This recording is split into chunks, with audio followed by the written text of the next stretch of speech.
So thanks, Nathan, for organizing this great summit and for everyone on the call. So I will be talking about some work that we've been doing in our team at DeepMind on robustness certification. So what is the main problem that we want to solve? So deep learning has made a lot of advances, particularly in perceptual domains like image and text and video classification. It has also been observed along with these advances that deep learning can be brittle in the sense that small perturbations of the inputs to deep learning models can lead to changes in the prediction, which we do not expect. And this is not just a feature of like artificially crafted perturbations, but it can actually happen with like quite natural perturbations as well. For example, this classifier that detects whether a person is smiling can kind of change its output based on like the lighting conditions or the amount of brightness on the person's face. This clearly is a problem for deep learning systems deployed in the real world, where they may be subjected to features that have been perturbed in like quite naturally plausible or physically plausible ways. One of the challenges that goes with this is that actually evaluating the robustness of a machine learning model in general is quite hard. So as a simple example, if you take, we took a network on the MNIST digit recognition task, and we tried to check whether by using a gradient descent method, could we find a perturbation of the pixels in the image that would have led to a misclassification. And at least for this particular network and this particular image of a 9, it turned out that even the best gradient descent method out there failed to find a perturbation that induces a misclassification. However, this network is small enough that you can actually run a brute force search using what's called a mixed integer programming solver. And that is indeed able to discover this adversarial perturbation that fools the network. So, and this is for a relatively simple image classification task with a relatively small network. So you can imagine how much harder this problem would get if you go to state-of-the-art deep learning systems with like much larger input spaces. So there's been like a lot of literature in this space where folks thought that they had developed successful defenses against adversarial attacks. And later it was found that stronger attack algorithms, for example, the brute force search based on the mixed integer programming that I've shown you here, can actually find perturbations that break the model. Just to understand this phenomenon a little bit deeper, neural networks are kind of very expressive mathematically, and they can express all kinds of function landscapes. And so for this particular network, if you look at on the X and Y axes are kind of two directions in which you can perturb the input image. And on the Z axis is the score that the model assigns to various classes. So the red zone is where the model thinks that the most likely output is a 9. And the green zone is where it thinks that a most likely output is a 5. If you look at the landscape and you're kind of doing like a gradient-based search in the red zone, until you hit this kind of cliff's edge, a gradient-based method may be inclined to think that no perturbation can actually lead to a misclassification, and so it's quite easy to get stuck at the green point. If you actually do a proper optimization, you discover that you can actually jump over this cliff's edge and get all the way down to the red point, which indeed would correspond to a misclassification. So if you actually try to train networks to be robust to gradient-based attacks, they can actually learn to cheat. They can learn to create these obfuscated landscapes and make it seem as if the network is actually robust to perturbations, but a smarter search algorithm or a smarter adversary would be able to still break the network. So this leads us to this problem of robustness certification.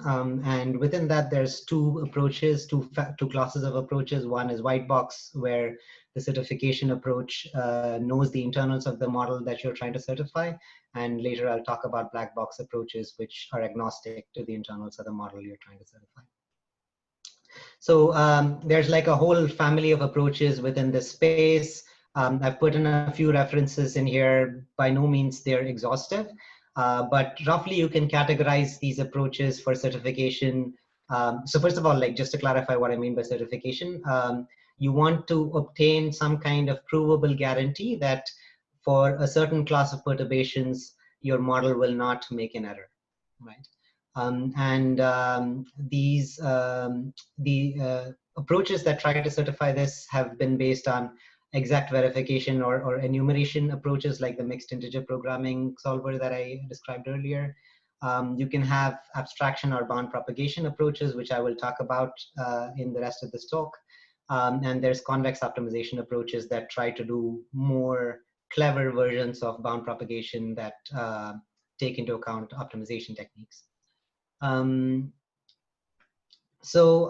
Maybe just to give the intuition for how these approaches might work, let's think about a simple convolutional neural network, again, for this digit classification task.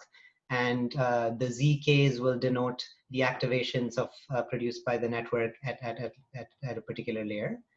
And so if you're thinking about how the network responds to perturbations, it's useful to think about this image of a 9 as being this black dot on the figure below.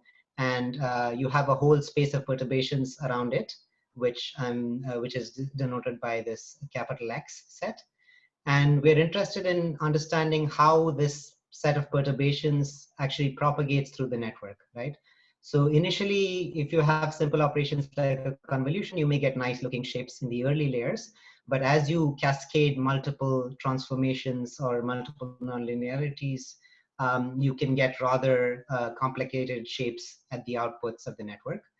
And ultimately, your goal is to try to verify that at the final logits layer of the network, there's no point in there that would assign a higher score to some other label compared to a 9, right? So you can think of that decision boundary as some kind of linear constraint on the logits layer, and you want to try to ensure that this pink region, this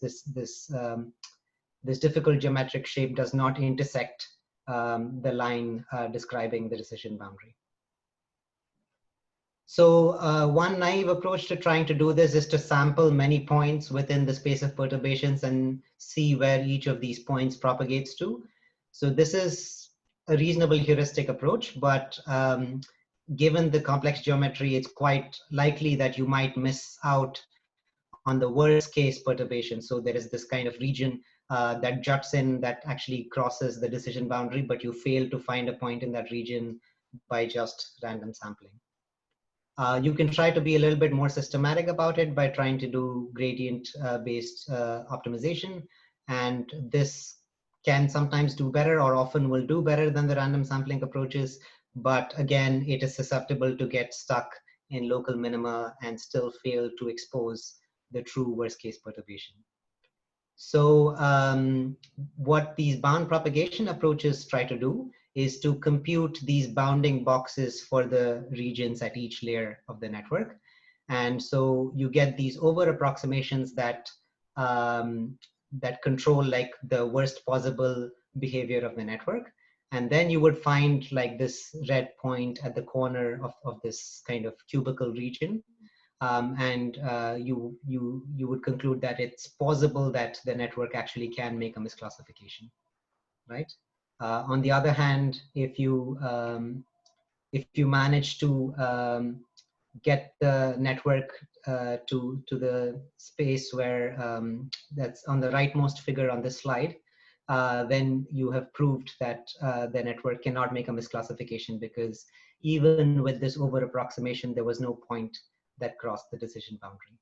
So in order to get to this rightmost figure, you might actually start with a network where like the green region like grossly over approximates the pink region that we're interested in.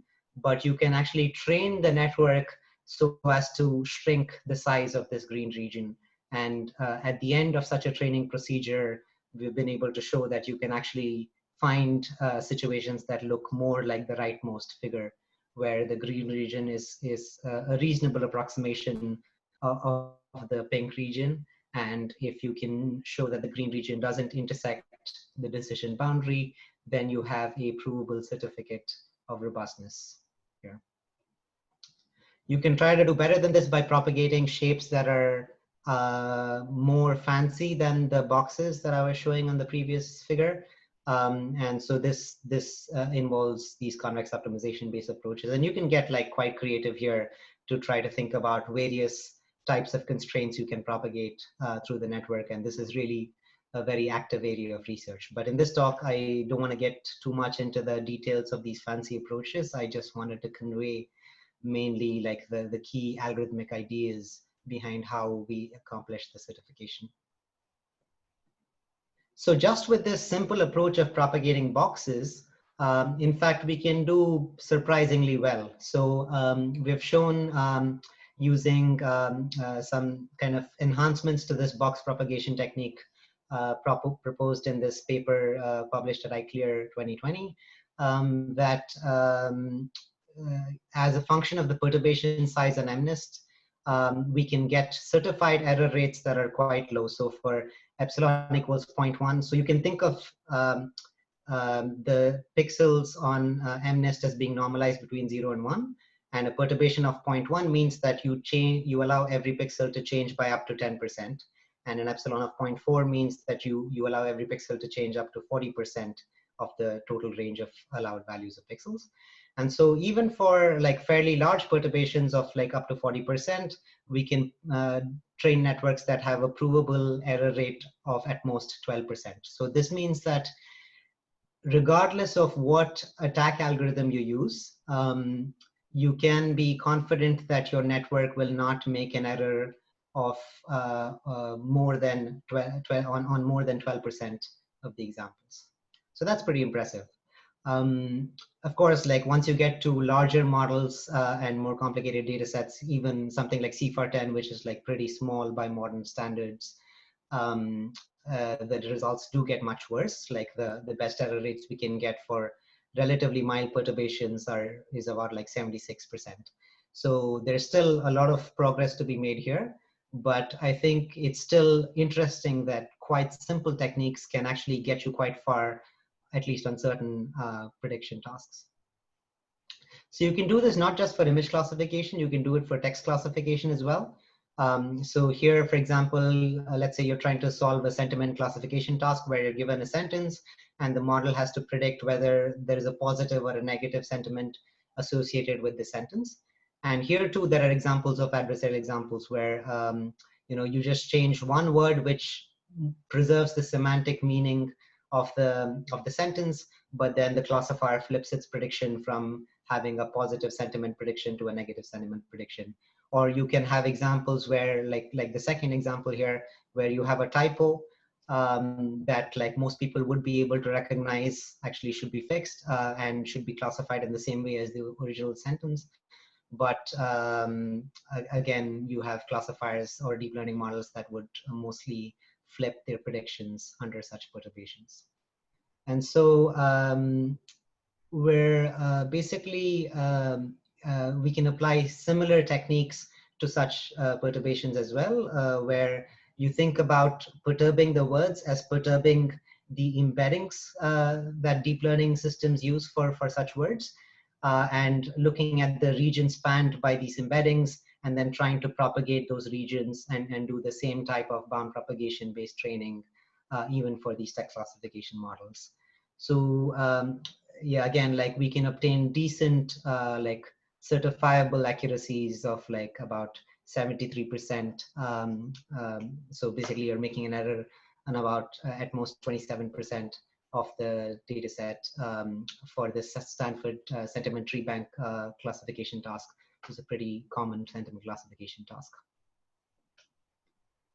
Okay, so how might you use this in your own applications? So we have actually made code available at this GitHub link. But basically, we have an interface that allows you to define most of the commonly used architectures that you might be interested in for deep learning. And basically, we can create this interval bound propagation, or IBP, version of the model. And once you have this IBP version of the model, it is possible to generate these custom loss functions that propagate these green regions that I was showing you earlier. And basically, with a very similar training workflow as you might be used to in frameworks like TensorFlow, you can actually train networks that do this bound propagation as well, and try to train certifiably robust models. Okay, I also want to give you like a very quick overview of a different class of approaches for certification. So these are black box, and the motivation here is that like these white box approaches, the problem is that as we have this Cambrian explosion of different neural network architectures, you have to keep deriving a new bound propagation approach for each new type of layer or each new type of architecture. And so it's difficult to keep up with every new type of architecture that's being used out there. And so it would be nice if we have a certification approach that is agnostic to the internals of the network. And so essentially that's the goal here. Can we obtain provable guarantees or certificates without knowing the internals of a particular model? There was this approach pioneered in this paper by Liqueur et al. A couple of years back, where they took a baseline classifier, and then they created a new robust classifier out of it by essentially feeding the base classifier several random perturbations of the original input, and then checking whether the base classifier made consistent predictions across all of these random perturbations of the baseline input. And you can show that such classifiers can come with robustness certificates. Again, I'm not going to go to the details of how those are derived, but just want to say that it is possible to come up with robustness certificates. The reason that this really works is that once you do these random perturbations, basically, whenever you make a prediction, you look at like the space of all perturbations in some distribution around the original image. And essentially, if the variance of that distribution is large enough, even when you make a perturbation of the original input, the new distribution will still have a large overlap with the original distribution. So you're basically averaging over many of the same types of perturbations that you were averaging over previously. And this is what gives the classifier its robustness properties, because it forces the model to change its predictions somewhat slowly under perturbations.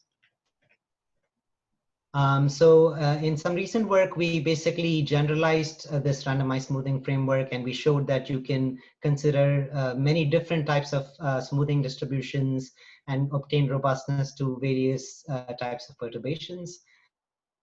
And we also showed how you can obtain these types of certificates for probabilistic classifiers, not just deterministic classifiers. And so we can improve the robustness certificates compared to some of the state-of-the-art in the literature by a factor of 2 to 2.5 using this technique. More interestingly, we can actually certify robustness for like models which have not been certified previously. So if you think about audit classification tasks where you can have variable length inputs, you might be interested in, for example, like parts of the audio clip in the input being missing, maybe due to some recording error. And you want to know whether the model's predictions will remain robust if a small fraction of the audio clip was actually corrupted by like replacing that part with like random noise or just blank signals. And we can prove that using our randomized smoothing technique, you can obtain like reasonably powerful certificates up to like a reasonable level of perturbations using this technique. So where do we go from here? I think we've made interesting progress in terms of demonstrating, at least at a prototype level, that it is possible to build models which have certified robustness guarantees. Of course, like these techniques still don't scale very well. for the white box certification problems, we only get like reasonable certificates for simple tasks like MNIST. For black box certification, there are different challenges because you have to do all of these random perturbations, which significantly increases the cost of inference on these models.